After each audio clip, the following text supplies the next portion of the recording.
मी व्यस्त नाहीये, तुम्ही व्यस्त आहेत रे. खरं की नाही?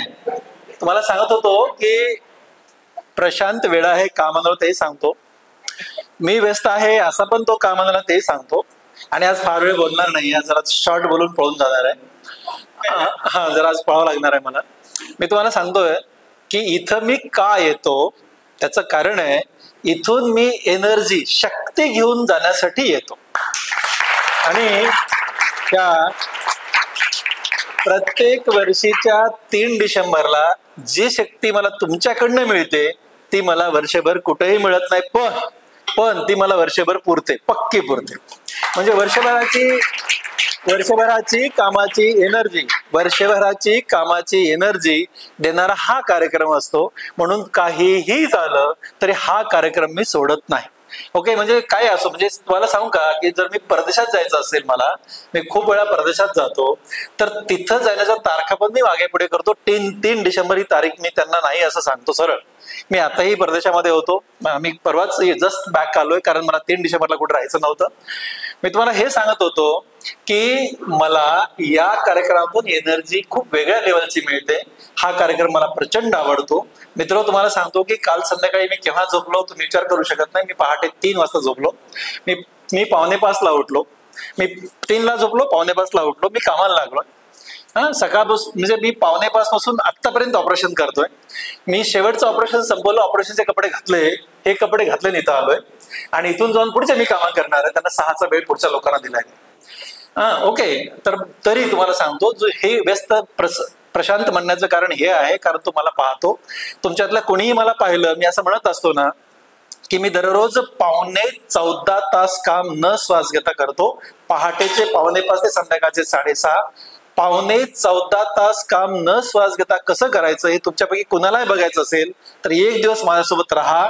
तुमचं 1 किलो वजन कमी नाही झालं मला विठ्ठल आणि म्हणू नका. माझं ओपन चॅलेंज आहे, पुढे पण या, पुढे पण एनीबडी. आणि एकदा खरंच या, बघा तर तुमचं वजन कमी करायचं असेल माझ्याकडे.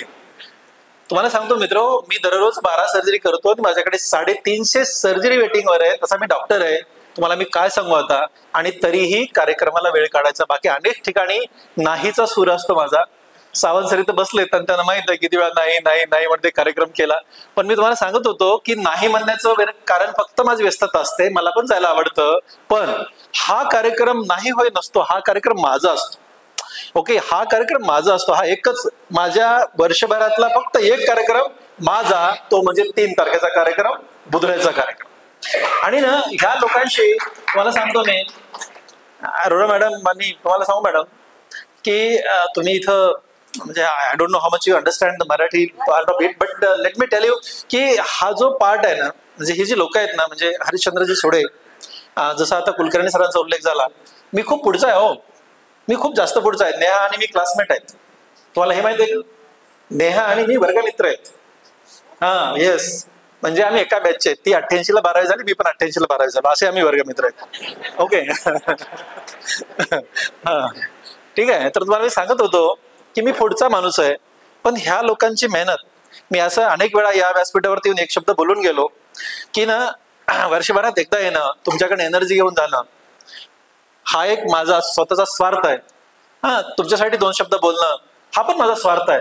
पण तुम्हाला सांगू का मी की इथंच राहून वर्षानुवर्ष, 40 वर्ष, 45 वर्ष सातत्यानं प्रत्येक माणूस ना आपल्या भोवती फिरलेला असतो. काय भरलेला असतो? मी, माझी बायको, माझं लेकरू, माझा संसार, माझं घर, माझी गाडी, माझे पैसे, मी एन्जॉय, म्हणजे याच्या पलीकडे कोणाला बघायची तयारीच नाहीये. हो, हे जग आहे आणि हे सत्य आहे, हे जग आहे. पण ह्या जगाला सोडून देऊन माझं आयुष्यच दुसऱ्यासाठी आहे अशी म्हणणारी माणसं, आणि ते म्हणजे हरिश्चंद्रजी सोडे. ह्या माणसाला ना, म्हणून मी म्हणतो, या माणसाला आपण असं म्हणतो ना की आप जिओ हजारो साल, असं म्हणतो ना, तर मी खरी यांच्यासाठी ही एक ईश्वराकडे प्रार्थना करत असतो की हा माणूस 200 वर जगला पाहिजे, 200 वर्ष जगला पाहिजे. 200, 100 नाही, 200. कारण अशी माणसं पुन्हा होत नाही. म्हणून हे जे आपलं ग्रामीण श्रमिक ग्रामीण प्रतिष्ठान आहे, बुधऱ्याचं जे प्रतिष्ठान हे निर्माण केलंय, आणि ह्या प्रतिष्ठानमध्ये ना असं कायापालट क्रांती झाली आहे. क्रांती मी बघतोय. हे प्रतिष्ठान गेली 24 वर्ष मी सातत्याने इथे येतोय आणि गेली 24 वर्ष हे प्रतिष्ठान मला डोळ्याने बघतोय. याच्यामध्ये क्रांती झाली आहे, क्रांती, कम्प्लीट रिव्होल्युशन, कम्प्लीट बदल झालाय, पूर्ण बदल झालाय. आणि हा बदल करण्यासाठी विजन असणारा माणूस, आणि तो आहे प्रशांत. आणि मला प्रशांतचं प्रचंड कौतुक आहे. तुम्हाला सांगतो, प्रशांत मला वर्षात एकदा किंवा दोनदा फोन करतो बरं का प्रेरणा, एकदा किंवा दोनदा, तू तर करतच नाहीस. लेख आहे माझी ती, आणि मला फोन करत नाहीये. तुम्हाला सांगतो मी की प्रशांतचा फोन कशासाठी येतो माहित आहे? प्रशांतचा फोन येतो की सर एक अपडेट द्यायचंय, अपडेट द्यायचंय. मला काय वाटतं, ह्याच्या नोकरीचा अपडेट आहे, ह्याच्या पगाराचा अपडेट आहे, ह्याला लेकरू होणार आहे ह्याचा अपडेट आहे, असं काहीतरी अपडेट असायला पाहिजे का नाही? ह्याचा अपडेट काय असते माहित आहे? सर आपल्या प्रतिष्ठानमध्ये ना आता हे होणार आहे, आपण हा कोर्स होता, हा कोर्स करतोय, एवढे मुलं सर असे होणार आहेत. म्हणजे मला ह्या पोराची एवढी कामं वाटते, जेव्हा केव्हा फोन करतो हे 2-4 अपडेट मला देत असतो. ते अपडेट ह्या फक्त ह्या लेकरांसाठी तयार केलेले अपडेट असतात. म्हणून प्रशांतचं मला प्रचंड कौतुक आहे, लेकरांचं प्रचंड कौतुक. आणि तुम्हाला सांगतो मी, इथे एक 2-3 मुद्दे तुम्ही लोकांनी उपस्थित केले आणि मी खूप भारावून गेलो. मी आता स्वित्झर्लंड मध्ये होतो, मी 10 नोव्हेंबरला स्वित्झर्लंड मध्ये होतो, आणि ते माझे बरेचसे कार्यक्रम असतात. मी दुभंगलेले ओठ आणि टाळू या व्यंगावर मी मोफत सर्जरी करतोय. दररोज 2 ते 3 सर्जरी, अशी गेली 20 वर्ष. एक्झॅक्ट बघा, 3 डिसेंबर 2004, बघा 3 डिसेंबर 2004 या दिवशी मी पहिली मोफत सर्जरी केली. त्याला आज 20 वर्ष पूर्ण झाले, 20 वर्ष. आणि या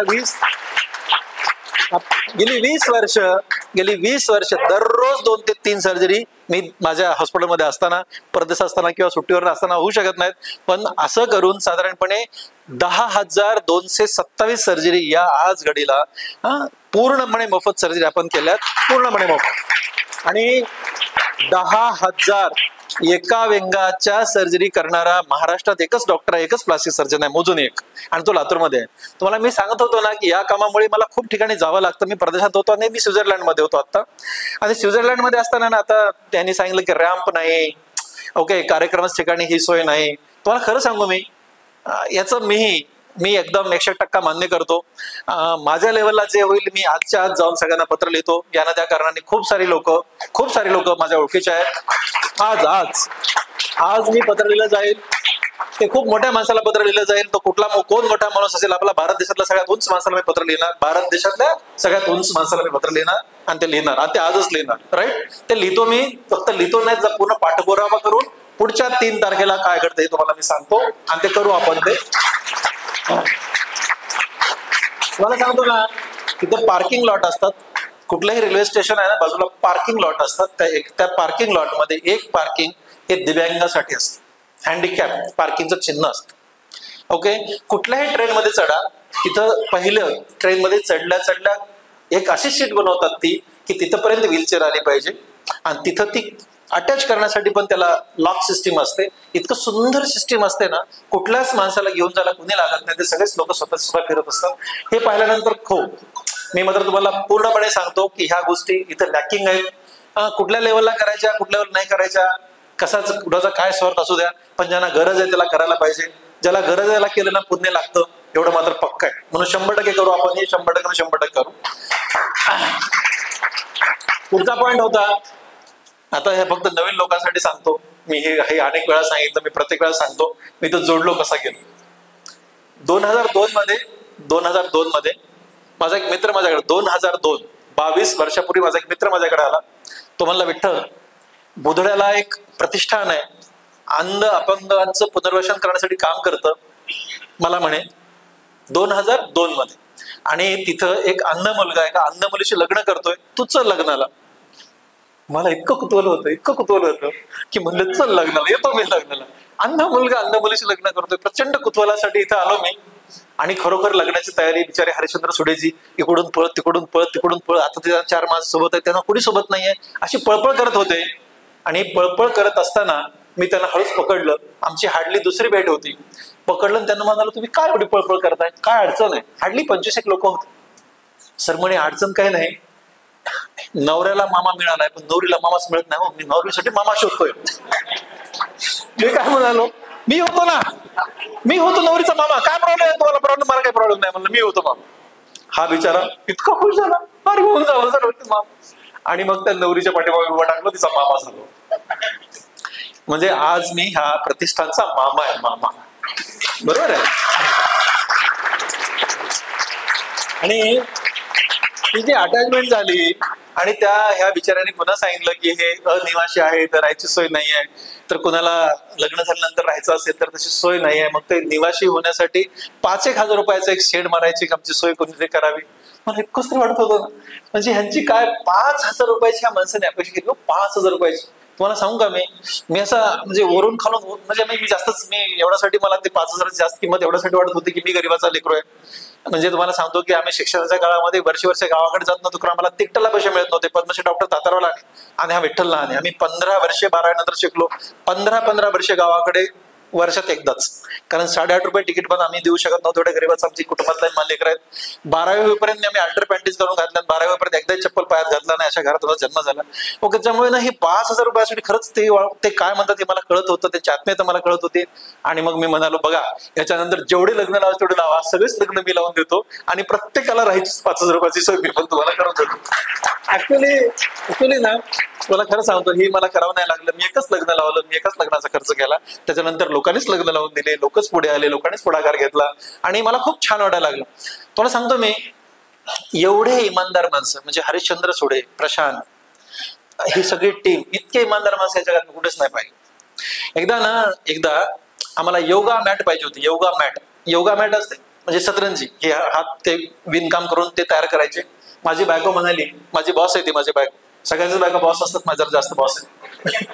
तर ते म्हणाले की आपला योगा पाहिजे, तर मग ते काही करायचं तर इथून घ्यायचं, म्हणजे काही घ्यायचं तर इथून घ्यायचं. तर मग ते मी सांगितलं असं मला पाहिजे म्हणून. त्याने 2 सतरंज आणून दिल्या, 2 सतरंज आणून दिल्या घरी. आणून दिल्यानंतर मला काय माहिती आहे ना किती पैशाचे असतील. बघा, मला तर आता पण कळत नाही माझं शर्ट आणि माझी पॅन्ट किती पैशाची यायची. ती माझी बायकोच घेऊन देते, मी घालतो, मला ते माहित नाही. त्यामुळे मी आणि मी शिक्षण होईपर्यंत माझ्या बहिणी घेऊन द्यायच्या, मोठ्या भावाच्या मिसेस मला कपडे घेऊन द्यायच्या, आणि लग्न झाल्यास बायको घेऊन देते. विषय संपला. आपल्याला कपड्यातलं काहीच कळत नाही. मग माझ्या बायकोने विचारलं त्यांना किती पैसे देऊ म्हणून. मला काय माहिती किती पण दे. माझ्या बायकोने 1,000 रुपये दिले तर 2 सतरंजांचे म्हणून. ह्या माणसांनी, तुम्हाला आश्चर्य वाटेल, या माणसांनी रिसिप्ट दिली मला किती, 475 रुपयाची रिसिप्ट दिली आहे आणि 525 रुपये आणून दिलेत. हे हरिश्चंद्र सोडे. मला इतकाच वाटत होतं की ह्या माणसाकडे कशालाच पैसे नाही, तो हा बिचारा एसटी नाही येणार. म्हणजे मला ना, म्हणजे कधी कधी इतकं होऊन जातं की मग दान करायचं तर ह्याला सत्पात्री दान म्हणतात. इथं काहीतरी आपण खरंच काहीतरी करायला पाहिजे. तुला खरं सांगतो, म्हणजे सगळ्यात कमी मी माझं कॉन्ट्रीब्युशन करतात. म्हणजे खूप लोक जास्त कॉन्ट्रीब्युट करतात, खूप लोक मोठ्या मनाने कॉन्ट्रीब्युट करतात, पण मग अशी लोक भेटली ना, असं वाटतं की बस सगळी जिंदगी सार्थक झाली. त्यामुळे ना, म्हणजे मी म्हणालो ना तुम्हाला, आता मी सांगताना सांगत होतो, मॅडम पण म्हणत होता की तुम्ही एनर्जी आणली. एनर्जी मी नाही आणली मॅडम, तुम्हाला सांगू का, मी हे लेकरं मला एनर्जी देतात. ह्या लेकरांकडे बघितलं ना असं वाटायला लागतं की बॉस हे, अरे म्हणजे जगात तुम्हाला खरं सांगतो करो, तुम्हाला भेटून गेलो ना, तुम्हाला काय सांगू मी, म्हणजे अशी रात्रभर म्हणजे असं वाटायला लागतं ना की बस उड्याच मारायला पाहिजे, वरून खालून वरी, अशी एनर्जी तुम्ही देऊन जाता. आणि जेव्हा काहीच अडचण नाही तेव्हा आमच्याकडे डॉक्टरून पेशंट येतात, साहेब झोप लागत नाही, साहेब करमत नाही, साहेब बोर व्हायला लागलं. मला इतकं आश्चर्य वाटायला लागतं, अरे यार तुम्हाला कशासाठी बोर व्हायला लागलं. इथं बघा आमचे लेकरं, त्यांना बोर होत नाही, त्यांना करमायची अडचण नाही, त्यांना कशाची अडचण नाही आहे. आणि तुम्ही देशासमोर एक आदर्श निर्माण करताय. तुम्हाला सांगतो, आजकाल लोक डिप्रेशन, मला कधी कधी लोक सांगतात डिप्रेशन आलं. व्हॉट इज डिप्रेशन, काय असतं डिप्रेशन, मला कधी माहित नाही, पण लोक सांगतात म्हणजे डिप्रेशन येतच कसं, कुठून येतं डिप्रेशन. एकाने सांगताना सांगितलं, अंधा अपंग आम्ही कोणी नाही, माणूस आहे. येस, माणूस आहेत आपण, आणि 100% माणूस आहेत, आणि ते तुम्ही माणूस आहेत सिद्ध केलं रे राजांनो. आणि म्हणून तुमच्यामध्ये प्रचंड एनर्जी आहे, प्रचंड एनर्जी, आणि ती एनर्जी तुम्ही देताय. आणि म्हणून ती एनर्जी घेऊन जाण्यामध्ये खूप मोठेपण आहे, मला तुम्हाला खरं सांगतो. आणि अशीच एनर्जी तुम्ही देत जा, अशीच एनर्जी आम्ही घेत जाऊ, आणि तुमची एनर्जी कधीच कमी पडणार नाही, जेणेकरून आमची एनर्जी वाढत जाईल. असं काम तुम्ही करा, तुम्ही करताय. ज्या लोकांना पुरस्कार मिळाले त्या सगळ्यांचं अभिनंदन. पण तुम्हाला सांगतो, सगळीच इथं बसलेली सगळी माझे मित्रमंडळी हे पुरस्काराला पात्र लोक आहेत.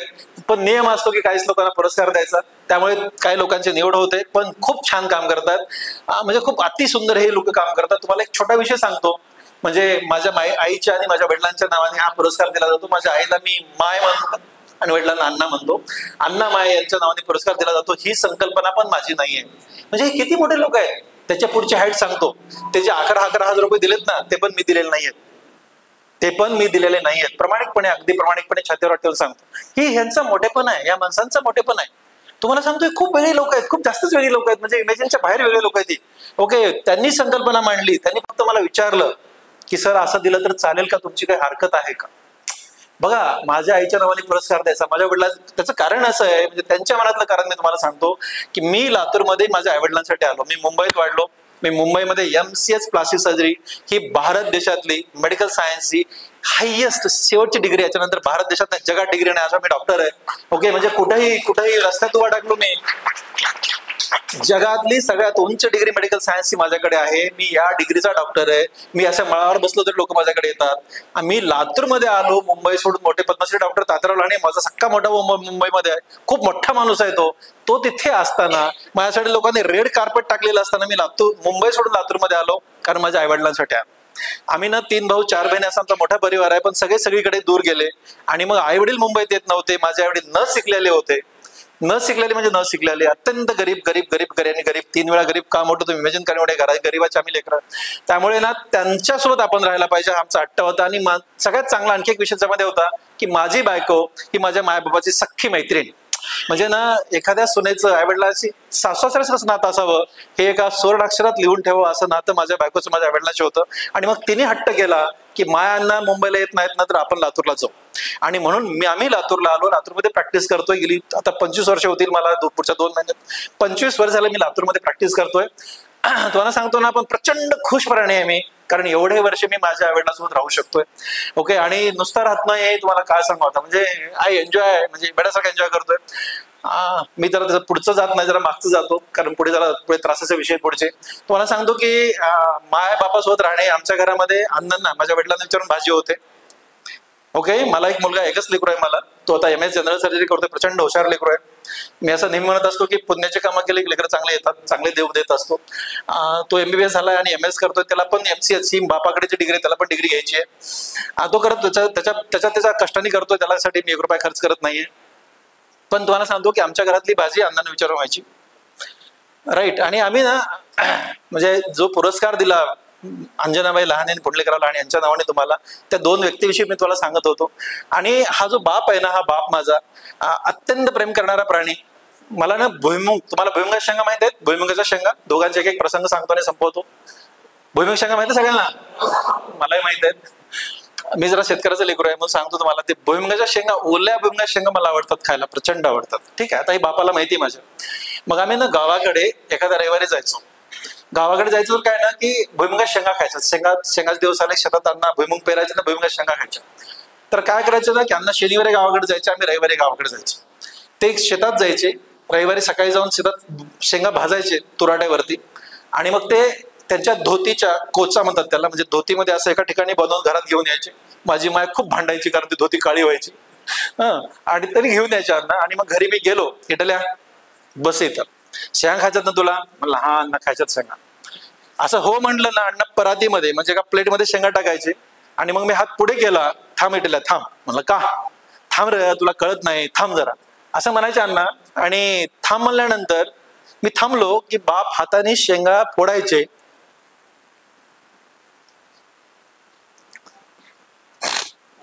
आणि मला खाऊ घालायचे.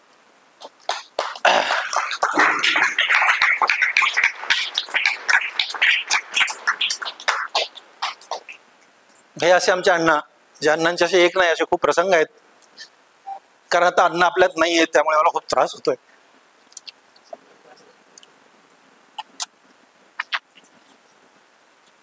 पण तुम्हाला सांगू का, मी खूप नशिबान राहिलो की अण्णा 94 वर्ष जगले. 94 वर्ष. मी सगळ्यात छोटा मुलगा आहे, म्हणजे छोटं लेकरू आहे घरातलं. आणि 94 वर्ष अण्णांचं वय होईपर्यंत मी सोबत राहू शकलो. I am very happy, extremely happy. मला तर असं वाटत होतं की अण्णांनी खूप आणखी वर्ष जगायला पाहिजे, पण हा बाप. आणि अण्णा गेल्यानंतर तर मी शेंगा खात नाही का. मी तुम्हाला सांगत होतो ना की अण्णांना अशा खूप मोठ्या गोष्टी आवडायच्या. 2005 मध्ये माझ्या बायकोला फर्स्ट टाइम मी विमानात घेऊन गेलो दिल्लीला. माझी बायको माझ्या बापाची माहिती सख्खी मैत्री, म्हणजे जेवढे लाड माझ्या मायनन बापांनी माझ्या बायकोचे केले आणि माझ्या बायकोनी अण्णा मायचे केले, तेवढे माझे पण नाही झाले. प्रामाणिकपणे माझ्या मायनन बापाने माझे लाड माझ्या बायकोने नाही केले. म्हणजे खूप त्यांची जी मैत्री होती ना ती म्हणजे तुम्ही विचारच करू शकत नाहीत, विचारच करू शकत नाहीत. का झाली होती, कशाने झाली होती मला माहित नाही, पण ते प्रचंड एकत्र होते. मग आम्ही दिल्लीवरनं परत आलो. अण्णा जरा शौकीन होते, माय अजिबात काही मागत नव्हती. दिल्लीवरनं परत आल्यानंतर अण्णा, कल्पने, माझ्या बायकोचं नाव कल्पना आहे, कल्पने इटल्या आणि प्रसाद आहे म्हणणारा एकच माणूस या जगामध्ये. प्रसाद माझ्या मुलाचं नाव आहे. अण्णा त्याला प्रसाद्या म्हणायचे, मला इटल्या म्हणायचे आणि बायकोला कल्पने म्हणायचे. माझ्या बायकोला, कल्पने कुठे गेली होतीस? ते म्हणाले अण्णा दिल्लीला गेले होते. बापाला सगळं माहिती, पण ओके कशी गेली होतीस? अण्णा विमानाने गेले होते. मग मला बस वाटत नाही का विमानात? मला विमानात नाही बस वाटत का कल्पने? माझी बायको म्हणजे बायको ती म्हणजे सोमवारी परत आलो होतो, तिने शुक्रवारी तिकीट काढले हैदराबाद ते तिरुपती, लगेच चला म्हणे तुम्हाला घेऊन जाते. हाईट म्हणजे मला पण चला म्हणे, अरे मला माझं काम बुडतंय, मला पगार मिळत नाही, तुमचं काय मोठे लोक आहेत, मला इथं काम करू द्या. नाही म्हणे चला सोबत चला. आम्ही शुक्रवारी पुन्हा हैदराबादवरून विमानाने जायचं ठरलं तिरुपतीला, बापाच्या हट्टापट. मग ते माझा मुलगा तेव्हा 2006ची गोष्ट आहे, तेव्हा सॉरी 5ची, तेव्हा 7 वर्षाचा होता, 98चा आहे तो, 7 वर्षाचा होता. मग त्यांनी 2-3 विमान प्रवास केले होते, तर तो आमच्या बापाचा गाईड, अण्णांचा गाईड, म्हणजे तो मार्गदर्शन करणार विमानात बसायचं कसं. बाप फर्स्ट टाइम विमानात बसणार होता माझा, माय पण फर्स्ट टाइम बसणार होती, तर त्यांचा गाईड हा होता माझा मुलगा. मग विमानात बसलो आम्ही, अण्णा आणि प्रसाद दोघे एका साईडला बसले आणि मी, माझी बायको, माझी माय एका साईडला बसलो. ते इंडियन एअरलाइन्स होतं आपलं विमान, त्याच्यामध्ये 2 आणि 3 सीटिंग अरेंजमेंट होती.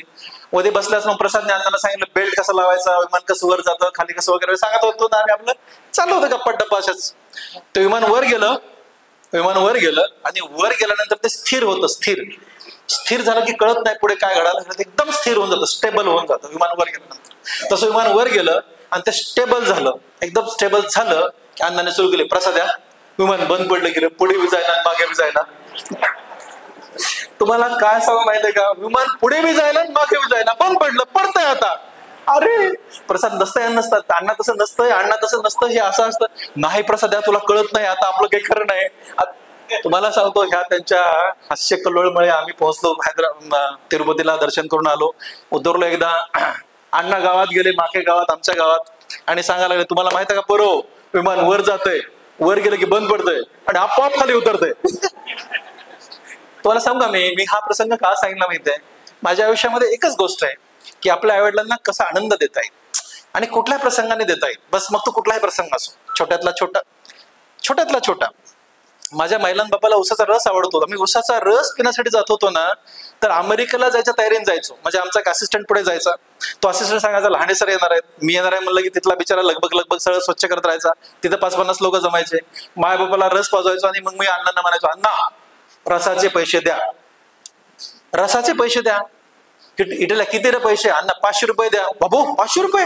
म्हणजे बाप एकदम चेंगट माणूस, जगातला सगळ्यात चेंगट माणूस, एवढा चेंगट माणूस असू शकत नाही. पैसे नसताना अण्णांनी कधी पैसे दिले नाहीत आणि पैसे असताना कधी पैसे दिले नाहीत. मग पण मी सोडायचो नाही, अण्णा पैसे द्या, अण्णा पैसे द्या, नाही ते उठू देत नाहीत लोक, पटकन द्या अण्णा, असं काही काहीतरी बोलायचं.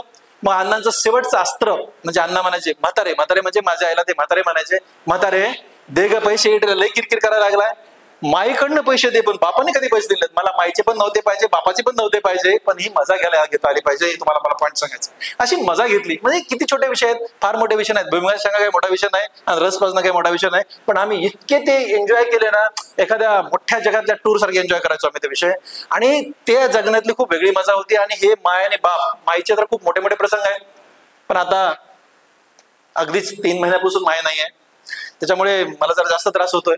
पण तुम्हाला सांगतो, मी माय साधारणपणे 14 महिने, 7 मे 22ला ती पडली आणि बेडवर होती. एक फ्रॅक्चर झालं, दुसरं फ्रॅक्चर झालं, तिसरं फ्रॅक्चर झालं. तिचं पण 90 वर्ष वय होतं. छान जगली. मोठ्या भावाला तिने किडनी दिली. माझ्या मोठ्या भाऊ जे जगतायत, पद्मश्री डॉक्टर तात्याराव लहाने, यांना माझ्या मायनी 29 वर्षापूर्वी किडनी दिली, 29 वर्षापूर्वी, आणि दोघंही गेली 29 वर्ष जगलेत एका किडनीवर. म्हणजे ना, तुम्हाला सांगू का, मी आज डॉक्टर तात्याराव लहाने, डॉक्टर विठ्ठल लहाने, लहाने कुटुंबीय महाराष्ट्रभर, देशभर, जगभर त्यांचं नाव घेतलं जातं ना, पण तुम्हाला अगदी छातीवर हात ठेवून सांगतो, हे कुटुंब मोठे होण्यामध्ये आमचा काहीच रोल नाही. हे कुटुंब मोठं करण्यामध्ये माझ्या माईचा रोल आहे. माझ्या माईने आम्हाला मोठं केलं 100%. त्यामुळे ना तिला नेहमी सलाम करतोय मी, नेहमी तिला सॅल्यूट करतोय. तिच्यावर मोठा मी होऊ शकत नाही, इम्पॉसिबल आहे. ती खूप जास्त मोठी, आबाळापेक्षा मोठी आहे ती माझी माय. आणि म्हणजे घरातला कुठलाही छोट्यातला छोटा प्रसंग, अडचणीचा प्रसंग, तिथं अशी भिंतीसारखीच उभा राहिली ना, माय उभा राहिली. आम्हाला कित्येक गोष्टी कळल्याच नाहीत शेवटपर्यंत. ती गेल्यानंतर आता आम्हाला कळतंय काय काय घडायला लागले ते. फक्त नशिबान हा पार्ट होता ना. मी तुम्हाला सांगू का, की मी दररोज माझ्या माईला चहा बनवायचो. खूप भारी वाटायचं यार. बघा, माझ्याकडे देवाने भरभरून दिले. मी 3 दवाखाने चालवतो, 150 नोकर माझ्याकडे आहेत. मला देवाने काहीच कमी केलं नाही. ओके, कशालाच कमी नाही. मी असा हात वर केला 4 लोक माझ्याकडे येतात, तिकडे हात वर केला 4 लोक माझ्याकडे येतात. मला काहीच कमी नाही. पण तुम्हाला सांगतो, माईचा चहा मी बनवायचो एवढे वर्ष. सकाळी तिचा मस्त चहा बनवायचो. चहा बनवून तिला असं बसवायचं समोर, आणि तो चहा गरम थंड करायचा, नॉर्मल टेम्परेचरला करायचा, हाताने पाजायचा. मला खूप भारी वाटायचं. तिला त्या गालाला अशा सरकुद्या पडल्यात, आणि तिला मी चहा पाजून झालं. माय, चहा का झाला ग? मस्त झाला म्हणायची ती. मस्त झालेला चेहरा आहे ना, ती मस्त झाल्याचा माईचा चेहरा ही माझी दिवसभरात शक्ती होती. ते चेहरा जशाच तसा माझ्या चेहऱ्यामध्ये असा बसलाय आता जशाच तसा मला दिसतोय. आणि मग मी कामाला लागायचो दररोज.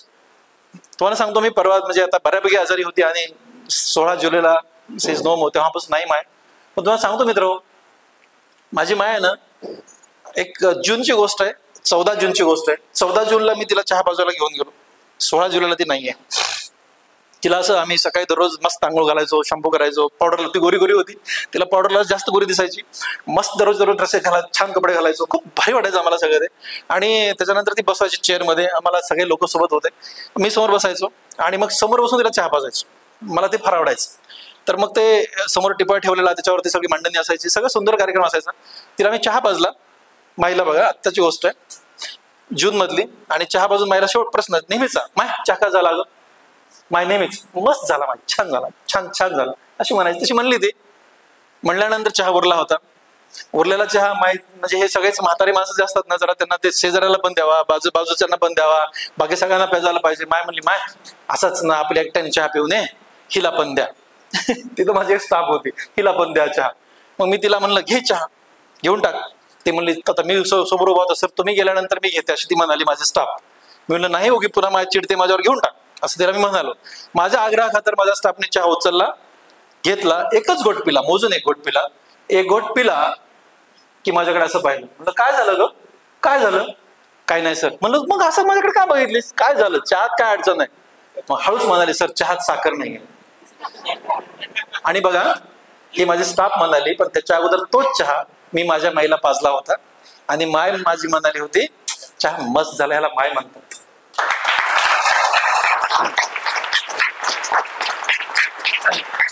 त्यामुळे ना अशा माईच्या आणि अशा अण्णांच्या नावाने इथं पुरस्कार दिला जातोय. तुमचं प्रचंड मला कौतुक आहे. तुमच्यात मी खूप ऋणी आहे.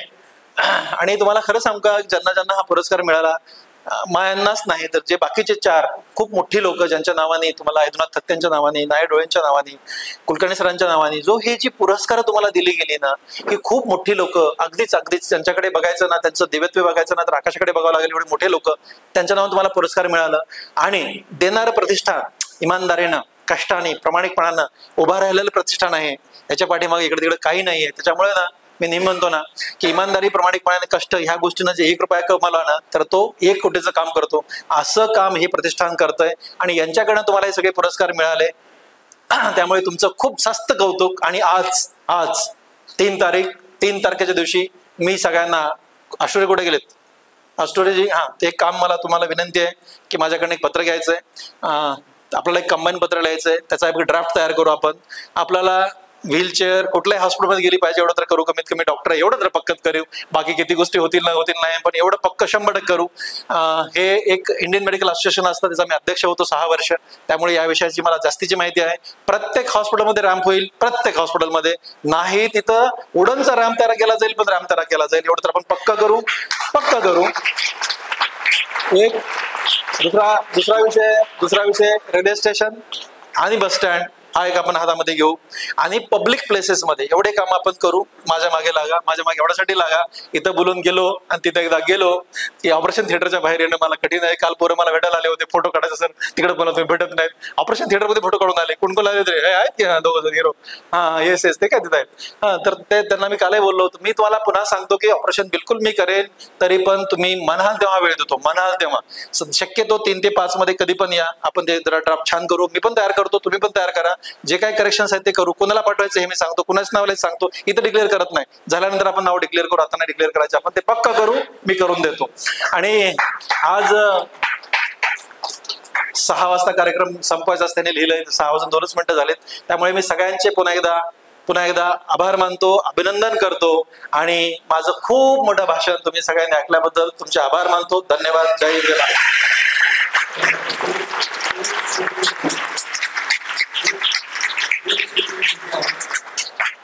ज्येष्ठ अभिनेते श्री अशोक कांसाळे सर हे खास करून